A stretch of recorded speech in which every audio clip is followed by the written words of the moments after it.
Hey guys, welcome to Manifesting Better. I'm back with another video and another topic that needs to be addressed. I also have an Instagram account, the link for that is in the description box below. Coaching is also available, the link for that too is in the description box below. So, in this video, I want to talk about mental chasing. How to know if you are mentally chasing, what to do if you are mentally chasing, and why do we mentally chase. So let's unpack it. There is a lot to unpack here, and let's discuss this in step-by-step direction. So first thing that is important to understand is what is mental chasing. Now, this video will primarily be for people who are manifesting a specific person or love in general, because this video will cater more towards that topic. But if you are manifesting other things and you feel like you have gotten to a level of obsession that you just keep thinking about that thing 24/7, then you can also take this video in and learn from this content. So what is mentally chasing? How does mentally chasing work? First, let's understand what chasing is. Chasing a specific person means begging them, running after them, stalking them, sitting there, texting them again and again, hoping and wishing that they text you back, just expecting them to just come and solve all your problems. That all comes under chasing. And why is chasing not helpful? I already have a lot of content about this. I made a video recently about why chasing is bad and why it wouldn't get you what you want. So I will link it down below. You can check it out and you can see what that means there. But essentially, if I actually am going to manifest what I want, that wouldn't come from chasing. I have 11 success story highlights on my page. None of them have gotten what they wanted via chasing. Any of them who have will eventually have ended up losing it. So it's important to understand that chasing is not the solution. But how to identify if I'm mentally chasing? Because physical chasing is easier to identify and easier to stop. Not easier to stop, but it's something that you can consciously do to stop it. As in, if I'm stalking someone, I can choose to not stalk them. If I am texting someone again and again, I can choose to not text them. If I am going after someone and all these things, checking their Instagram followers, following all these things, I can consciously choose to stop it. But with mentally chasing, sometimes it's difficult to identify what mental chasing is. Mental chasing basically means when my day 24/7 is spent just thinking about that person, chasing that person in my mind, hoping and wishing that they come towards me, just expecting them to show up because I'm consistently thinking about them, not letting go of my mind to think of other things because I have this thought in my mind that if I stop thinking about them, that means that they won't come. And many of these instances. And as I will explain it, you will understand it more and more. So why do we mentally chase? We mentally chase because of a few reasons. The first reason, manifestation has become an obsession. What that means is that manifesting that person, manifesting love in your life has become the most important thing in your life, which means all I am thinking about, all I am focusing on is how can I get my love life better? All other areas of my life are either not going well, or even if they are going well, I'm not focusing on improving them. My focus is only primarily on how can I get this love life and love area in my life better. Second reason why I might be mentally chasing is because I'm waiting for my manifestation in a hoping way.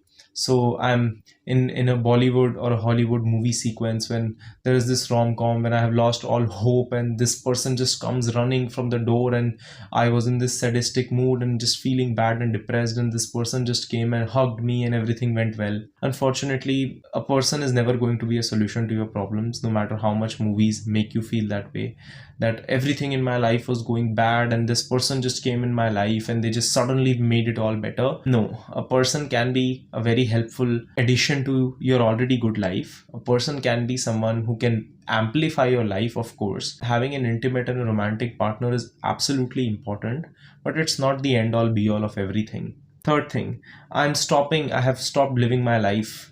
I am not living my life because I'm hoping that once this person comes, then I will go on that vacation, then I will make that business move, then I will buy my own car or buy my own house, or then maybe I'll finally get a haircut, or maybe I'll finally try that new thing that I have been waiting to try, that one restaurant that I have been waiting to try. Maybe I'll finally fix my social life when my person comes. All that comes under mental chasing. Again, another thing on why we mentally chase is because somewhere our mind has convinced us that getting this thing would be the solution to a lot of my emotional problems. Let's take an example here. Let's talk about Rick. Let's say Rick is someone who is manifesting a specific person, but there are many things in Rick's life which are not going well. So maybe Rick is not fulfilled emotionally from his friends, from his family. Other areas of his life may be going good or maybe not. That is not that kind of an issue. Even if the other areas of his life are not going good, he still can be mentally chasing. And then he's waiting that this person will come and just magically fix all the emotional problems that he has. He has abandonment issues. He feels that he will never be chosen. He doesn't feel prioritized. And he feels that this person will come and just suddenly make him feel prioritized, just suddenly make him a priority in her life. And because of that, he will suddenly feel this magical way again. That's not going to happen. And unconsciously, what has happened is that Rick has developed dependence against this one thing of this person and this manifestation. And because of that, he spends most of his time just thinking and over analyzing it. Another sign that you're mentally chasing is if you're over analyzing everything. An example, let's talk about Rick again. Rick manifesting a specific person is going out and buying a t-shirt. But the first thing that Rick is thinking about is, oh, what if I buy a red color t-shirt? Will she like it? Will she not? That person is not even a part of his life right now. Even if she is not in the position that he wants her to be. And buying a t-shirt is still connected to him or connected to her. Rick is going to eat some food and thinking, oh, if I eat this food, will she like it? If I go to her in this restaurant, will she like it? Again, all parts of mental chasing. Even in my life, normally I'm going about living my life. I cannot just let go of that thought from my mind that that person is just going to come there, and I am just consistently thinking about them all day long. Now, a lot of people I know will comment on this and say that, oh, if I love someone, I will consistently think about them. Not really. When you would be in a relationship, you would think about them, but you would not be connecting everything to them. Especially if you're a part of a healthy relationship, you will have a life outside of that person, and that person will have a life outside of you. And that is not a bad thing at all. That's actually important and will be a part of your relationships as you proceed.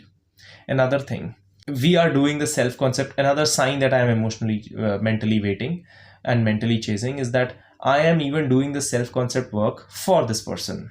I get this question thousands of times. Hey Karan, if I work on myself, will that get me my SP? And the question that first comes in my mind is, do you really need a guarantee that you will get your SP to finally start focusing on you? And if that is the kind of perspective that you have, what reason does this SP have to actually focus on you in the first place? If my working on myself is only going to be initiated and started once I get this knowing that that will bring me the person back, then am I actually working on myself? Or am I just pretending to work on myself long enough for this SP to come back? So I will give you an example. Let's talk about Morty. So Morty is someone who is manifesting a girl, and let's say he's one of my clients, right? I'm using an alias. So let's say he's one of my clients, and Morty starts working on himself, and I tell him, hey Morty, work on yourself. That's the important thing in your life right now. Let's focus on prioritizing you. And then Morty starts working on himself, and 2 days later he's like, but what about my SP? And I tell him that, hey Morty, our focus is to work on you right now, because if we don't even work on you, how is that going to benefit us in any area of our life? And 3 days later, he's like, I have worked on myself. Now, what do I do for my relationships? 5 days later, where is my SP? I need to focus on my SP. What about SP affirmations? What about SP techniques? What about doing things for SP? How can I manifest healthy relationships? All other areas of my life are going great, but not the SP area. Not really. If all other areas of my life would be going well, really well, I wouldn't be this emotionally dependent on the SP area in the first place. This would just be a preference, not a need, which it has become. Not this longing and craving feeling of desperation that it has become. So this again comes under mental chasing. I am sitting just even working on myself and saying that I'm working on myself just so that the SP can come. But I need to work on myself for me. And the thing is that you cannot lie to the mirror of the world. You can lie to me, you can lie to yourself, you can choose to ignore the truth, but you cannot lie to the mirror of the world. Eventually, what you will have to understand is that until you focus on you for you, and not after every 5 to 10 days just question, where is my SP now? What about my SP? What do I do for relationships? I feel every area of my life is going great, but not the relationships. Not really. If every area of my life is going great, I wouldn't be this worried about the topic of relationships in the first place. And I don't want you to not get relationships. I just want you to understand that if you are in this place, then a relationship is not going to solve your problems. I'm not one of those coaches and pointing at no one. So this is intended towards no one. I'm just telling in general. I'm not one of those coaches whose only sole purpose is to get you a text back or a call back. I am a self-development and manifestation coach. What that essentially means is that your self-development is also as important as getting your manifestations. My focus should be and is to improvise you as a human being and as a person who can enjoy life more, not just someone who gets you your manifestations or makes you 10, sends you 5 affirmations that you can do, and just so that you can obsess over them later and get your manifestations. It's not who I am.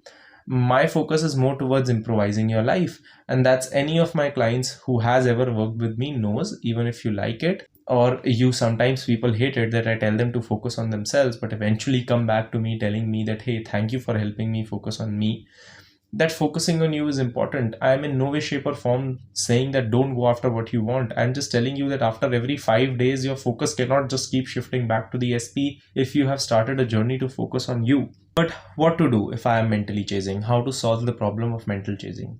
There are a few ways that we can actually solve the problem of mental chasing, and I'm going to tell you a step-by-step solution. So first, identify why am I mentally chasing. Now, how to identify I am mentally chasing? Ask yourself, what are the emotions that I think, or what are the things that I think that this situation or this person will get me? Write them down. Write a long list. Let's say it's a 50-point list.